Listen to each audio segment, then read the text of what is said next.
Christians are being massacred in Syria, so some reports have said. However, there is some contention over the accuracy of these reports. And so it is our responsibility and it's our duty here at the Persecuted Church to unpack some of what is going on in Syria and to give it to you for your discernment and, of course, as always, to pray in regard. Things are very difficult for our brothers and sisters in Christ in Syria. There's definitely loss of life. Is this due to deliberate targeting, or is this being caught in the crossfire of an ongoing bloody civil war? I'm Reagan King, and joined as always by my good friend and co-host Alistair Scott. Evening, Alistair. Great to be here again on a very, very important subject again, Syria. I know we've looked at Syria in the past as well, but it's like an update because things seem to be hotting up again. Not specifically for Christians, but generally, as you say, it's a civil war going on. Very interesting that we have to do this program and actually balancing what is truth and what is fake, because we're living in a time where there's so many stories put out that are sensationalizing situations, and we always know we have to research. I know when I talk to people who send me messages, I say, what's your source? You know, where have you picked this up for? And very often it's a fake news item which is just put together to get noticed and politicize people's agendas. Exactly. But fortunately, in this situation with Syria, we know there is a problem. There's a problem. Is that problem directly and specifically singling out Christians for massacre? Yeah, I was reading on various reports of social media, Alistair, some reports of 7,000. Yes, exactly. 7,000, massive number, and it was saying that these were all Christians who were being massacred. And there were people saying, why is no one speaking up? Why is no one saying anything? Well, actually, people have been speaking up and saying stuff, right? That's one thing, but are these actually Christians? It's tragic regardless, but are they being singled out specifically for following Jesus, which is the nature of the persecuted church, right? That people being singled out for following Jesus, not just, Christians who happen to be in a conflict. That's not what we're talking about. But are they being singled out for following Jesus? There's also the ongoing issues, and we've talked about this on many an occasion, of traditional church groupings, and the fact that tragically some of the most unhelpful groupings in the Middle East, in ministry in the Middle East, are those groupings of the Coptic Church, Orthodox Church, Chaldean Church. They're very often have extreme animosity toward evangelical believers, or sometimes worse in their treatment, depending on the regions. In freer regions, they can be worse than some Muslims in their treatment of evangelical believers, and often tend to assimilate more to whatever power is currently in place. In Syria, it was Assad, and many of the Orthodox were inexplicably supportive of Assad's bloody regime. And now it's also the Orthodox who are saying, nothing to see here. There's no massacre. It's difficult to trust in every situation. But Open Doors has similarly reported skepticism over this, and of course, it's important to have voices from the ground and to trust those voices from the ground as well. With Open Doors casting some doubt, there was a letter that was published and that has been published talking about how essentially the news that we've been seeing of massacre is fake news, and that there should be some skepticism over it. Claims of Christian genocide arose after a recent massacre that did happen at Latakia, in which over 1,000 people were killed, not 7,000, most of whom were civilians. Those killed were from the Alawite Muslim minority from which ousted President Bashar al-Assad came, there have been reports from anti-persecution organizations that while a few individual Christians were killed in the days leading up to the massacre, it appears that Christians were not the target in what is still dreadful sectarian violence. Well, I mean, I saw some of the reports and the words they use, like slaughter, and that was happening, but as you say, with the Alawites, and yet they were being used for the fake-ish news that the Christians were being slaughtered. And as we've seen, as we've researched, there have been Christians who've been caught up in the civil war and lost lives, and one life is too many. So we are aware. But also what it concerns me is that it can escalate. These things can escalate, and then it could be that Christian churches, and I'm pretty certain that some of them are being attacked by some of the more radical Islamic groups. Definitely. But I don't think it's as systemized as some of the reports that we were getting out, that it was really looking to slaughter the Christians. I think the Christians are in danger, and I know they're concerned. From speaking to people on the ground, they are trying to even move. I mean, it reminds me a little bit about what happened in Lebanon, because the southern Lebanon was a very strong Christian stronghold, if you want to put it that way. And then once the Hezbollah came in, they literally moved them further and further north, so that the numbers became smaller. And the numbers, as we can see, if we look into Syria, the numbers of Christians are diminishing. And the other problem was, of course, that Assad was reasonably coercive, is that not, that's not the right word, but he was favorable towards Christian groups, certain Christian groups, and I'm certain it'd be similar to China, where there were certain controls on. So obviously, once he's been removed and you've got a new regime in control, they are likely at some point to come against Christians.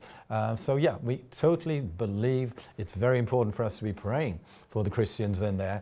It's absolutely essential. They need our prayers. But the danger is that we start to promote fear amongst them rather than faith.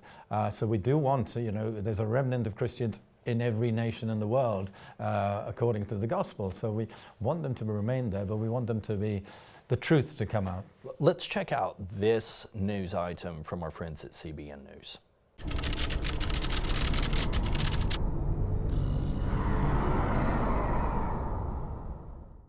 High casualties are reported in Syria, with at least 1,000 civilians killed by militant Islamists in the country's west, in Latakia, Hama, and Homs.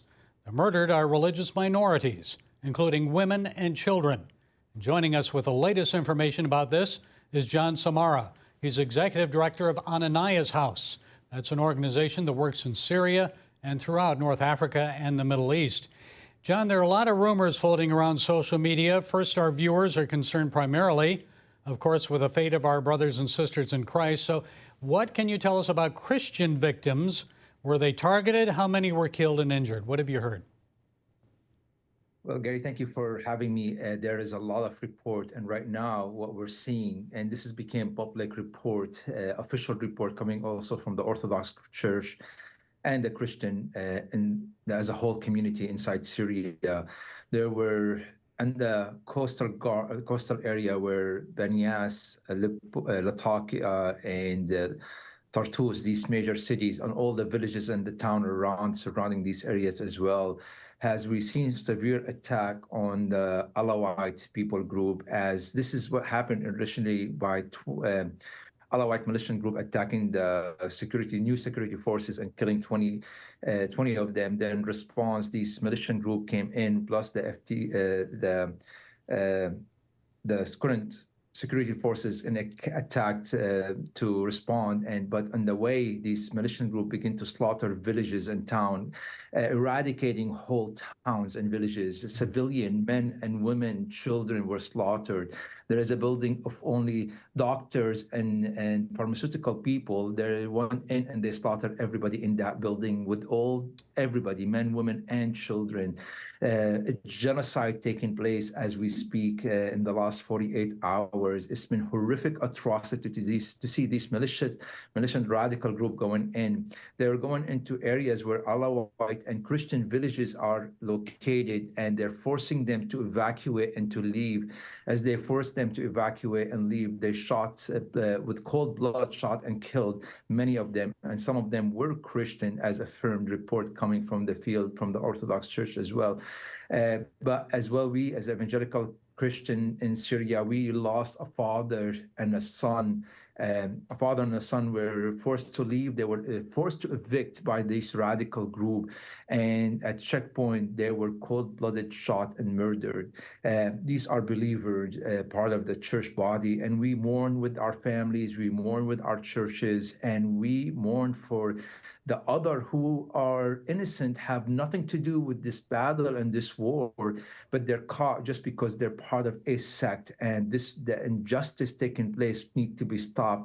Somebody need to speak up from the Western world, from the United States, and to put a stop for this. Now we're seeing a lot of opposition, and one of the things that we're seeing all the Muslim community today, where there was massive protest in Damascus, going in a major area, located a historical area in Damascus, and protesting the killing of the civilian. They're Muslim, Sunni, Christian, Alawite, Druze coming together and united, protesting this evil that taken place. But today they were faced by the HTS security forces. They began to shoot bullets in the air and beating on some of the people trying to break these protests. This is not what Syria wants. This is not what the Syrian people want. This is not what the Muslim or the minority or the Christian want this.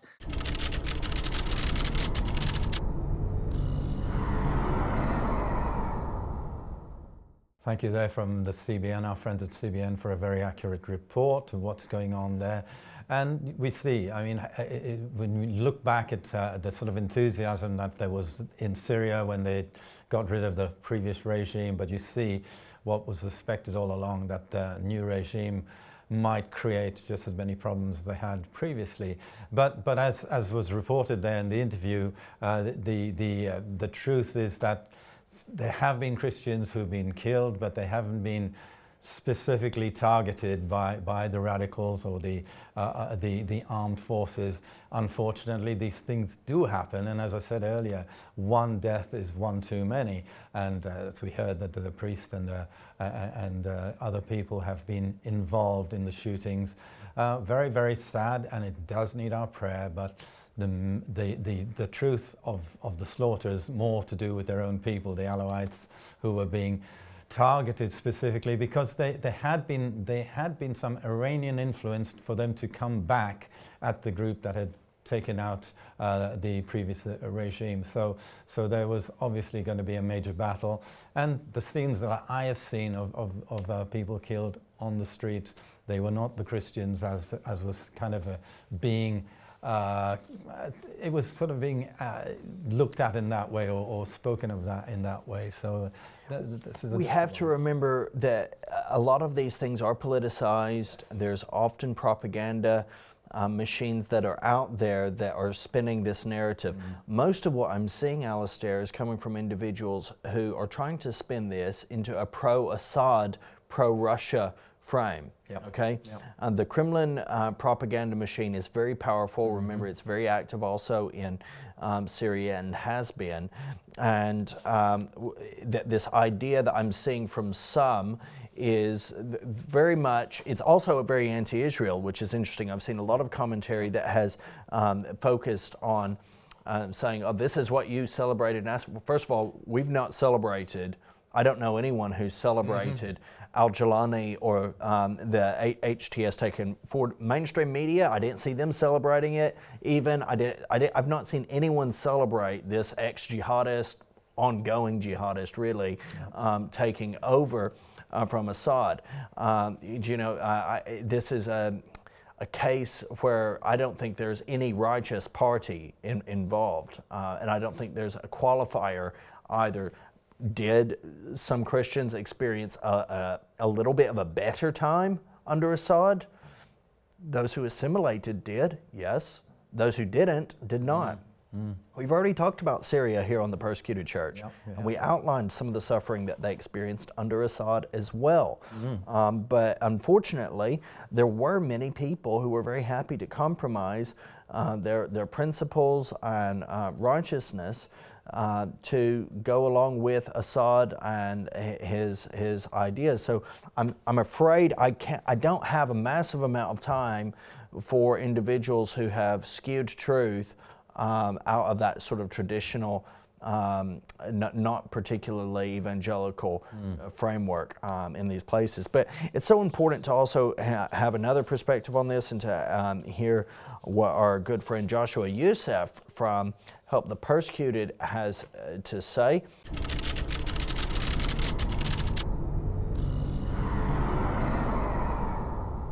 Good evening, Joshua. It's great to have you on this program as we're featuring on the Persecuted Church. We're looking at Syria. There has been this controversy going on about whether Christians are being slaughtered. What are you hearing from your people in Syria? I just did a podcast with our director in Aleppo. I also had one of our team leads in Iraq whose family lives in Homs, Syria. And I also had on that podcast Dr. Martin Parsons of the Lindisfarne Center. And so we were trying to sort of ask this question: to what extent are Christians being persecuted, or, on social media, you could hear the word slaughtered. What we came through at the end of that podcast was determining that this is not necessarily an attack on Christians. There is some fear, and some warranted fear, amongst Christians, because there has been some language used by Julani and some of his forces and other jihadis who are not in power, who I think ultimately might end up taking advantage of this situation if President Julani does not really take control of the situation. What we saw in the second week of March was really an attack against the Alawite community, whom many of the forces in power, the Sunnis, under Julani, were persecuted by Alawites for a long time under President Assad. And so they sort of took it out on them, and then took it even further by going after women and children, people who had no involvement in conflict to date. And it's awful. I mean, I think as of today, we're looking at maybe 2,000 Alawites dead. But our team are looking into this and can't find any more than about 7 Christians who were killed. Now, in one village, we do know that some of these jihadis kind of pulled in with their vehicles and started yelling Allahu Akbar, and basically we're coming after Christians next. And so the fear is if they're, we use this expression sometimes, if these Sunni jihadists are kind of cleaning up the bad Friday guys that they don't get along with, is it possible that they're looking to Sunday? They want to get the Sunday people, the Christians, eventually, and that's the fear at this point. That's the fear. It's not a slaughter. This is not a religious war at this point, but it could easily devolve into that. Well, it's so good to hear this. It's what we've felt from Revelation TV. But how should we be praying then? Because there obviously is a risk of it escalating against the Christians. How would you suggest to our viewers that we should be praying for our Christian brothers there in Syria? The jury is still out for me on what kind of man Julani is, but we should pray that President Julani moderates himself and becomes moderate, or seeks moderation and seeks peace and unity between the minority church and Muslims. And so I think that's one prayer request. I think another one is the threat that the convert faces, those who have left Islam for the Christian faith. They are in very grave danger, regardless of whether or not security Julani forces do whatever they do. The convert is really threatened across Sunni, Shia, Alawite. All of the Islamic communities would agree that person needs to die. Thank you for giving us those very, very strong prayer pointers to be praying for our brothers and sisters in Syria. God bless you.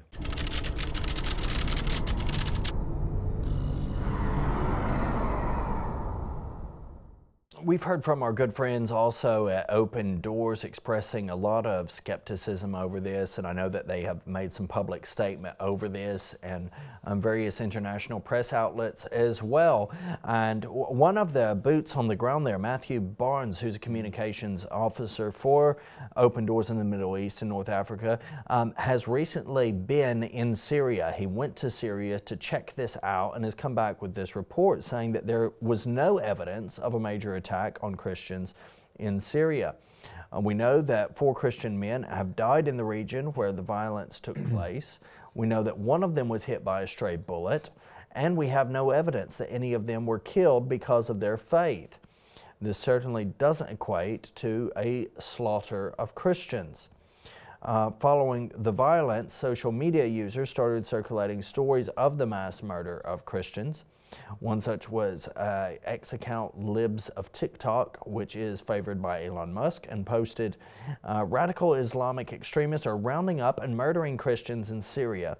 Where are the self-proclaimed human rights organizations? And again, you know, rounding up and murdering Christians in Syria. Okay, who's identifying these people as Christians?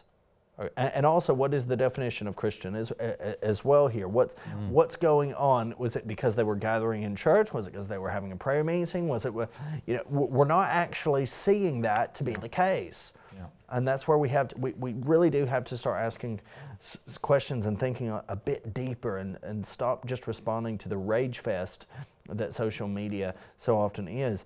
Barnes then expressed his fear that by stoking such rumors and falsehoods, the situation for Christians on the ground could be negatively affected. I'm terribly worried by it because something like this can rebound onto the Christians there. When a Christian NGO recently started a lawsuit against the new president, the Syrian government summoned a bishop from the same denomination as the NGO and asked why Christians are so against the president. The lesson is that we must assume that everything that's in the news or even on social media will be seen by governments and other armed groups, and that can have terrible repercussions on the Christian population who likely had nothing to do with the rumors. But the reality is, Alistair, evangelical believers were against Assad, and evangelical believers are against the new president. So, you know, this is the concern again with a lot of these, the traditional elements of the Orthodox and the Roman Catholic is that, we will be painted in this way as being against the president. Well, to some degree, aren't you? By necessity of your profession of faith. So there are risks, and there's a lot to balance out here, but there's legitimate persecution of Christians that's going on. You know, the devil is responsible already for enough that's going on in Syria than to have false charges laid at his door. There's plenty of horrors that are going on and being experienced by brothers and sisters there. There's no doubt, false. Syria is in the top 30 or top 50 of the most dangerous places for Christians to live. Easily, but we still want it to be the truth. And, you know, again, I know this is about the persecuted church, but it's important for us to also highlight that other tribes are also being persecuted and slaughtered, as the term has been used. And, you know, God wants all to be saved, so we need to be really praying, even though these are not Christians, praying that, again, that somehow they meet with the Lord in the midst of this killing field, so to speak.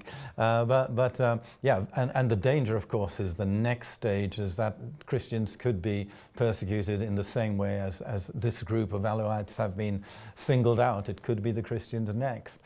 So it is important for us as Christians to be praying. It's so important for us to pray for the Syrian Christians, that they continue to be like Joshua's and like Caleb's, strong, brave, courageous, and proclaiming their faith. So we are living in times where persecution against Christians and against other groups are rising. You know, the numbers are increasing all the time, but we are still urging people, pray for our own brothers and sisters who are proclaiming their faith, trying to just practice their faith, trying to be part of the church-going community, but are in danger of being picked out by radicalism, no doubt.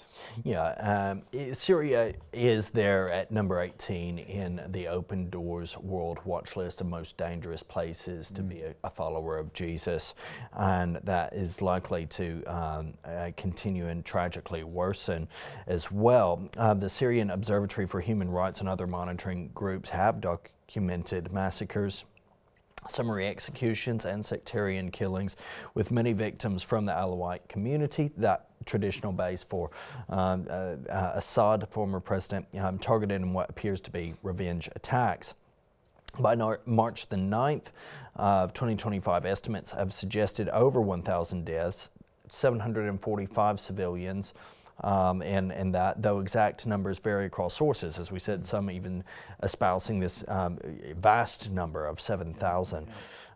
Some accounts mention executions. None specifically confirm that there's one video that's been going on saying this guy was beheaded moments later for his faith.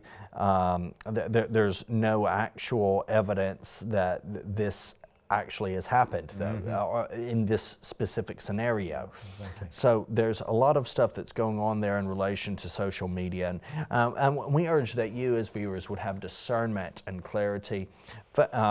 False news, spreading false news about persecution, false reports of massacres do nothing to help the persecuted church. Yeah, absolutely. And you know, the Bible tells us very clearly that Jesus spoke to his disciples saying, watch and pray. And that really is something in this era that we're living in is such an important part of our lives, to be watchful of what's going on anywhere in the world. Maybe it's not your community, maybe it's not your nation, but we need to be praying for those who are practicing their faith and proclaiming the gospel in nations where it's not so easy and not so comfortable. But you know, I urge you once more, watch these programs and be a prayerful intercessor for Syria specifically. In Jesus' name, God bless you.